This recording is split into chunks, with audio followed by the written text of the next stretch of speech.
रामचरितमानस में भगवान शंकर ने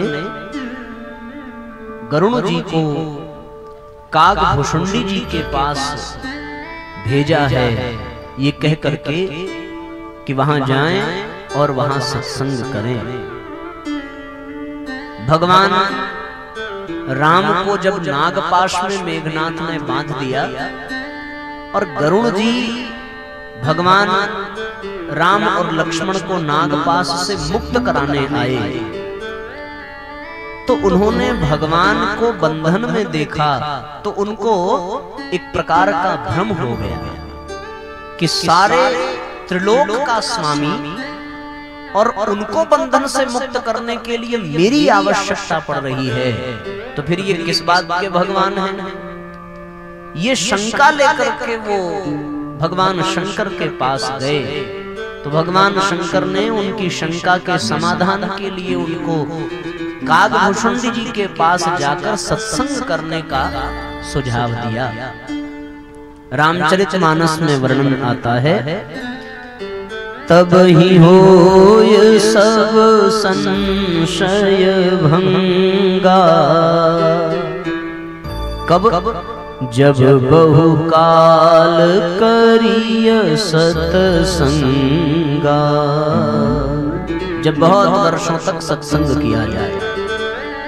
साथ साथ दोहराएंगे, तब ही होई सब संशय भंगा, तब ही होय सब संशय भंगा, जब बहुकाल करिय सत्संगा, जब बहुकाल करिय सत्संगा, जब बहुकाल करिय सत्संगा, जब बहुकाल करिय सत्संगा। सुंदरकांड में जब विभीषण जी के पास हनुमान जी जाते हैं, तो हनुमान जी से विभीषण जी ने यही भाव प्रकट किया है जो सत्संग की महिमा को और भी अधिक प्रमाणित करता है। विभीषण जी हनुमान जी से कहते हैं, अब मोहि भरोस हनुमंता, अब मोहि भरोस हनुमंता, बिन हरि कृपा मिलहि नहीं संता, बिन हरि कृपा मिलहि नहीं संता। इसी प्रकार अरण्य कांड में सनकादि ऋषि जब भगवान राम की चरण वंदना करने आते हैं, तो वहां भी सत्संग के विषय में बड़ा सुंदर वर्णन गोस्वामी जी ने कराया है। बड़े भाग पाइय सत्संगा, बिनहि प्रयास होई भवभंगा, बड़े भाग पाइय सत्संगा, बिनहि प्रयास होई भवभंगा। अब मोहि भरोस हनुमंता, बिन हरि कृपा मिलहि नहीं संता, अब मोहि भरोस हनुमंता, बिन हरि कृपा मिलहि नहीं संता। तात स्वर्ग अपवर्ग सुख, धरिय तुलाइक संग,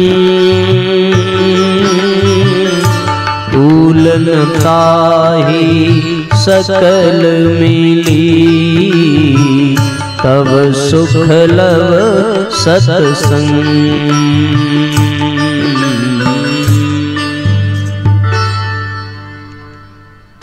स्वर्ग अपवर्ग सुख। इसमें ये व्यक्त किया गया कि यदि स्वर्ग का भी सुख मिल जाए, अपवर्ग सुख यानी मोक्ष की भी प्राप्ति हो जाए, तो भी यदि तराजू लेकर के तौला जाए तो यही परिणाम निकलेगा कि जो सुख जो आनंद सत्संग में है, वो सुख वो आनंद न स्वर्ग में है न मोक्ष की प्राप्ति में है। अब इतनी बड़ी बात अगर सत्संग के विषय में लिखी गई है और सारे संत महात्मा इसका गान कर रहे हैं, तो निश्चित रूप से कुछ न कुछ तो इसमें सच्चाई होगी। श्रद्धा के भाव से देखें तो 100% सच्चाई होगी, पर अनुभव हो नहीं पा रहा है। इसलिए यदि संदेह भी हो तो भी ये मान लेना चाहिए कि संतों ने कहा है तो सच ही होगा। सत्संग के विषय में इतनी बड़ी बात अगर कह दी, और साथियों हम सबका कितना बड़ा सौभाग्य है कि हमें आज इस कथा के माध्यम से सत्संग की ही प्राप्ति हो रही है।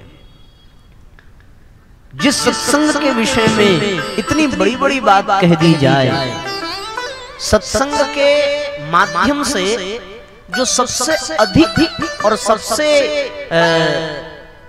कम क्षमता वाला व्यक्ति भी अनुभव कर सकता है, वो ये लाभ है कि सत्संग से वातावरण का प्रभाव कुछ बदल जाता है।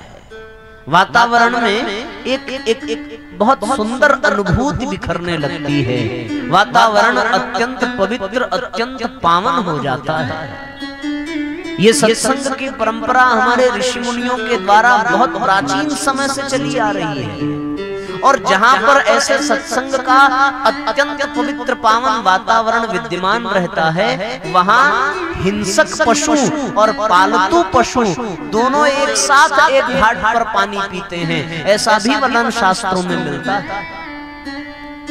मतंग मुनि के आश्रम में सिंह भी एक ही घाट पर जल का पान करता है, और बगल में गाय भी एक ही घाट पर जल का पान करती है।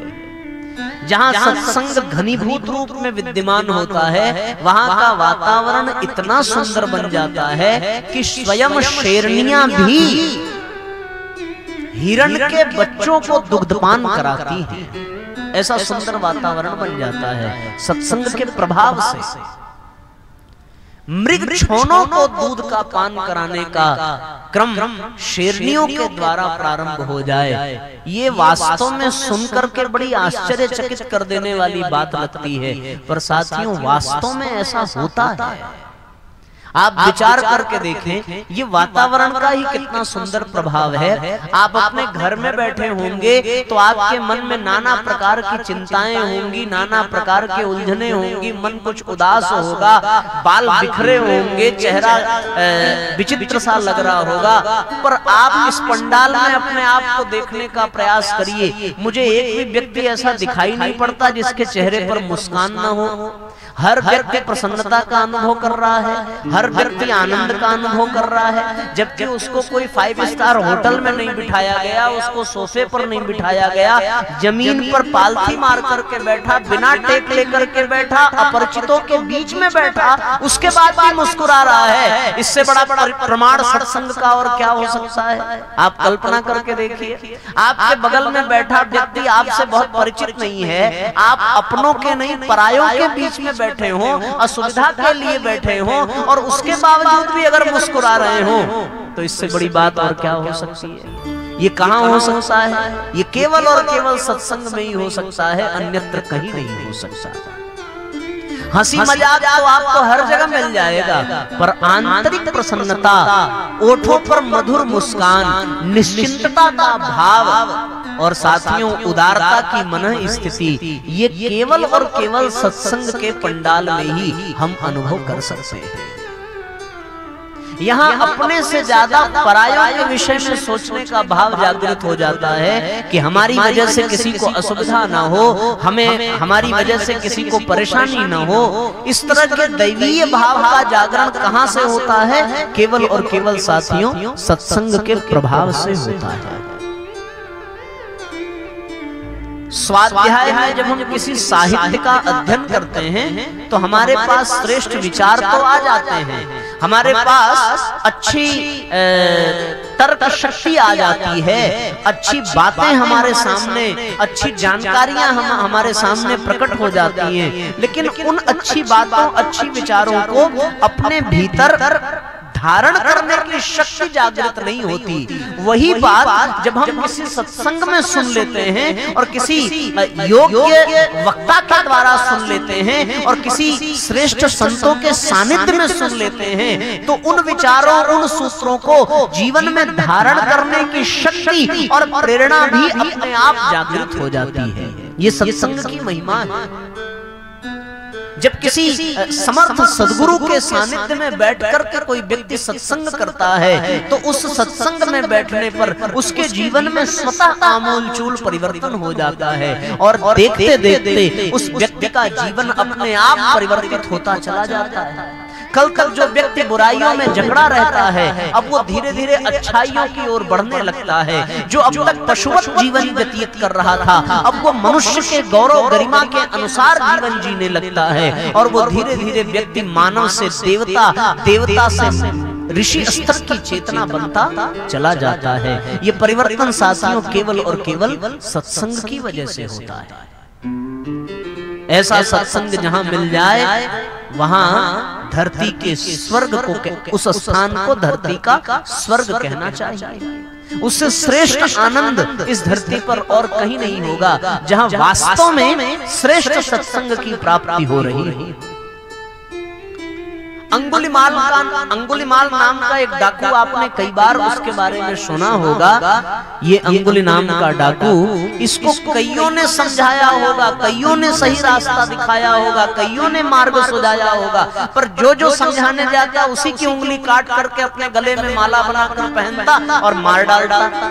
लेकिन उसके सामने जब भगवान बुद्ध का आगमन हुआ और भगवान बुद्ध ने उसे कोई प्रवचन नहीं दिया, कोई संकल्प नहीं कराया, कोई निर्देश उपदेश नहीं दिया, केवल दृष्टिपात किया और उनकी दृष्टि पड़ जाने मात्र से भगवान बुद्ध के सानिध्य का जो प्रभाव अंगुलीमाल के ऊपर पड़ा, तो फिर वो उंगलियां काटना भूल करके अपनी बुराइयों को काटने छांटने में लग गया और वो अंगुलीमाल देखते देखते स्वयं एक संत, एक साधु, एक बौद्ध भिक्षु बनकर के उभरा। ये किसकी वजह से हुआ साथियों? ये केवल और केवल सत्संग के प्रभाव की वजह से। ऐसा अध्ययन मिलता है कि भगवान महावीर जो जैन धर्म के तीर्थंकर कहलाए, महावीर जिस क्षेत्र में रहते थे उनके आसपास के 24 कोस के पशु पक्षी हिंसा का भाव भुला देते थे। आप कल्पना करके देखिए, ये बात मैं डींग मारने के लिए नहीं कह रहा, मैं आपको इसका प्रमाण दे सकता हूं कि हमने कहां पढ़ा है। परम पूज्य गुरुदेव ने एक पुस्तक लिखी है, आत्मोत्कर्ष का आधार ज्ञान। उस पुस्तक में 1.45 पृष्ठ संख्या पर परम पूज्य गुरुदेव ने इस बात को लिखा है कि भगवान महावीर जिस स्थान पर बैठे हों उनके आसपास के 24 कोस की दूरी में कोई हिंसा करने वाला व्यक्ति अपने हिंसा के भाव को भुला देता था। ऐसे महापुरुष का सानिध्य और संरक्षण जहां मिल जाए वहां साथियों जीवन धन्य बन जाता है। ये मिलता कैसे है? केवल और केवल सत्संग के कारण मिलता है। आप कल्पना करके देखिए जरा सा, हम जब अस्पताल में चले जाते हैं तो वहां के वातावरण में हमारा मन रोगियों को देखकर, दवाइयों की दुर्गंध देखकर, डॉक्टरों को देख करके कितना व्याकुल हो जाता है, कितना घबराहट से भर जाता है, कितना दुखी हो जाता है। हम जब शमशान घाट चले जाते हैं वहां जलती चिताओं को देखकर, लोगों को चीखते चिल्लाते देख करके, लोगों के घर संसार को उजड़ते देख करके हमारे मन में सहज ही वैराग्य की भावना जागृत हो जाती है। आप कल्पना करके देखिए, जो व्यक्ति अति कामी स्वभाव का हो वो समाज के लोक लाज के कारण अपने काम पर भले नियंत्रण करे, पर वो यदि विश्यालय में पहुंच जाए जहां उसको कोई रोक टोक ना हो तो वो अपनी काम भावना और उत्तेजना को पूर्ण रूपेण जागृत करके काम वासना में लिप्त हो जाता है। ये ठीक है कि व्यक्ति के भीतर बुराइयां तो होती हैं, पर साथियों ये भी सत्य है कि वातावरण का दुष्प्रभाव और वातावरण का सत्प्रभाव भी व्यक्ति के ऊपर बहुत काम करता है। बड़ा से बड़ा योगी भी यदि वेश्यालय में जाए तो एक बार के लिए विचलित हो जाएगा, क्योंकि वहां का वातावरण ही ऐसा है। और बड़े से बड़ा व्यभिचारी भी यदि सत्संग में आकर के बैठ जाए तो उसके ऊपर भी एक बार सात्विकता का प्रभाव प्रारंभ हो जाता है। ये वातावरण का प्रभाव होता है। जब बुरे वातावरण का प्रभाव बुराई के रूप में प्रकट हो सकता है, तो क्या अच्छे वातावरण का प्रभाव अच्छाई के रूप में प्रकट नहीं होगा? जरूर होगा। इसलिए साथियों, सत्संग पूरे वातावरण को बदल देता है।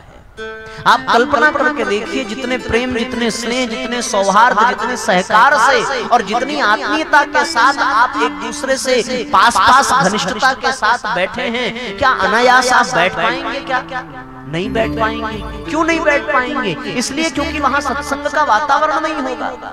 दो बहनें आपस में चलती रहती हैं, कुड़ती रहती हैं, किसी को किसी की साड़ी देखकर जलन होगी, किसी को किसी की चूड़ी देख करके जलन होगी, किसी को किसी की मेकअप को देख करके जलन होगा, कोई किसी के कपड़े को देख करके जलेगा। पर यहाँ आकर के बैठने के पश्चात ईर्ष्या, द्वेष, लोभ, मोह आदि सब भावनाएं कुछ पल के लिए मन मस्तिष्क से तिरोहित हो जाती हैं। उसका एक ही कारण है साथियों, और वो कारण है सत्संग का प्रभाव।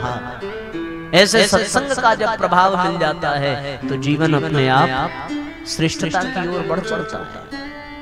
इस वातावरण में आने के लिए बड़े बड़े लोगों को बड़े बड़े पुरुषार्थ करने पड़ते हैं, पर बहुत बड़े बड़े पुरुषार्थ करके भी कोई इस प्रकार के दिव्य वातावरण को आत्मसात नहीं कर पाता, क्योंकि पुरुषार्थ के बल पर सत्संग नहीं मिलता। सत्संग केवल और केवल भगवान की कृपा से ही प्राप्त होता है। अब मोहि भा भरोस हनुमंता, बिन हरि कृपा मिलहि नहीं संता। बिन सत्संग विवेक न होई, राम कृपा बिन सुलभ न सोई। बिना राम की कृपा के सत्संग सुलभता से प्राप्त नहीं होता।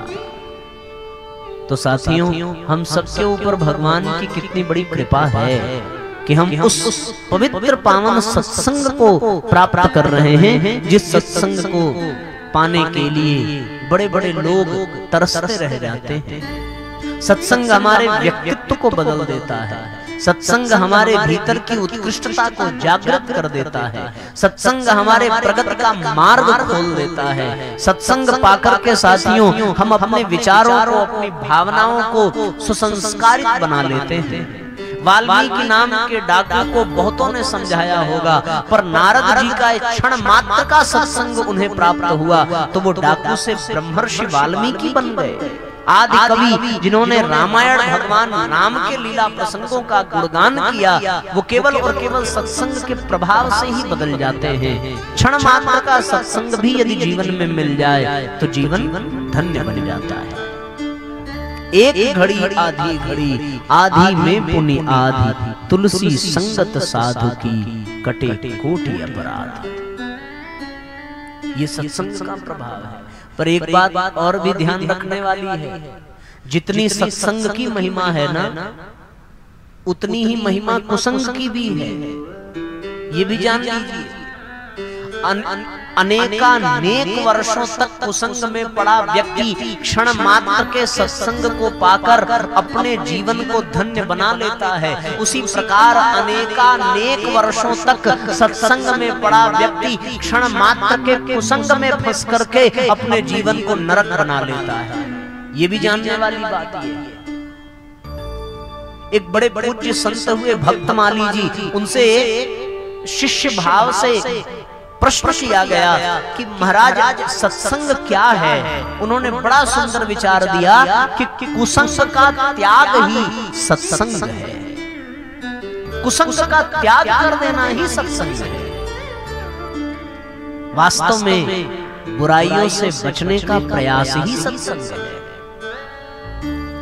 यजुर्वेद में मंत्र आता है, भद्रम कर्णेभिः शृणुयाम देवा, भद्रम पश्येमाक्षभिर्यजत्राः, भद्रम पश्येमाक्षभिर्यजत्राः, स्थिरैरङ्गैस्तुष्ट्वाग्मं सस्तनूभिर्विषेमहि देवहितं यदायुः। भाव क्या है? भद्रम कर्णेभिः, भद्र यानी कल्याणकारी, कल्याणकारी वचनों को सुनो। भद्रम कर्णेभिः शृणुयाम देवाः, भद्रम पश्ये, कल्याणकारी दृष्टि से देखो। भद्रम पश्ये, और कल्याणकारी वचन बोलो और कल्याणकारी वातावरण में रहो। कहां? जहां संत महापुरुष और सत्संग का वातावरण हो, वहां अच्छा देखना, अच्छा बोलना, अच्छा सुनना, अच्छा करना, अच्छा सोचने का अभ्यास करने की प्रक्रिया को ही सत्संग कहा जाता है। जन्म जन्मांतर के सत्संग कुसंग में पढ़कर के नष्ट हो जाते हैं। विश्वामित्र, जब विश्वामित्र बने नहीं थे, 1000 वर्षों तक तपस्या की, बहुत बड़ी बड़ी साधनाएं की, लेकिन क्षण मात्र के लिए उनके जीवन में इंद्र ने रेणुका को भेजा, उस अप्सरा को भेजा, और उस अप्सरा के आ जाने से इतने वर्षों की साधना, इतने वर्षों की तपस्या उनकी अपने आप वासना में बदल गई और उनका पतन हो गया।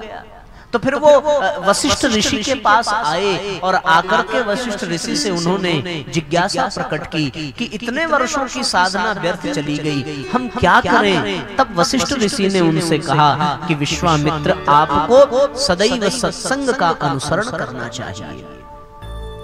सत्संग के वातावरण में ही व्यक्ति की साधना फलीभूत हो जाती है। कुसंग के चंगुल में फंसा हुआ व्यक्ति अपने जीवन में कभी भी श्रेष्ठता की ओर बढ़ नहीं पाता। इसलिए साथियों, हम सबको ये सौभाग्य मिल रहा है, अगले 7 दिनों तक, आज से लेकर के 2 मार्च तक, किस बात का सौभाग्य? कि हमें सत्संग का सौभाग्य मिल रहा है। सत्संग के सौभाग्य का तात्पर्य कि हम कुसंग से बचने का अवसर पा रहे हैं।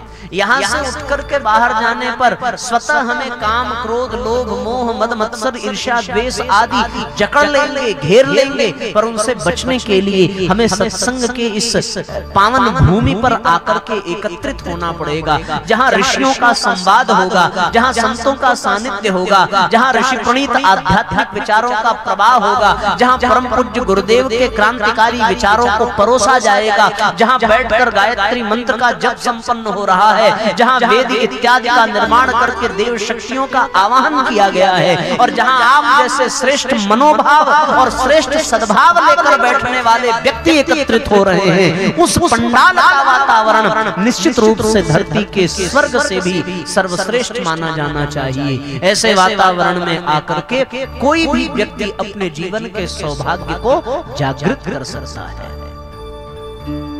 इसलिए साथियों, हम कुसंग का त्याग करें और सत्संग को अपने जीवन में धारण करें, क्योंकि कुसंग का त्याग ही सत्संग है। इस संसार में 2 ही संग हैं, एक सत्संग है और एक कुसंग है। तीसरा कोई विकल्प नहीं है, या तो अच्छाई या तो बुराई। बुराई को त्यागेंगे तो अपने आप अच्छाई मिलती चली जाएगी, और अच्छाइयों का त्याग करेंगे तो अपने आप बुराइयां मिलती चली जाएगी। जहां सत्संग हो रहा हो वहां बैठेंगे, अपने आप बिना प्रयास के कुसंग से बचते चले जाएंगे, और जहां कुसंग हो रहा हो वहां जाकर बैठेंगे तो अपने आप सत्संग के सौभाग्य से वंचित होते चले जाएंगे।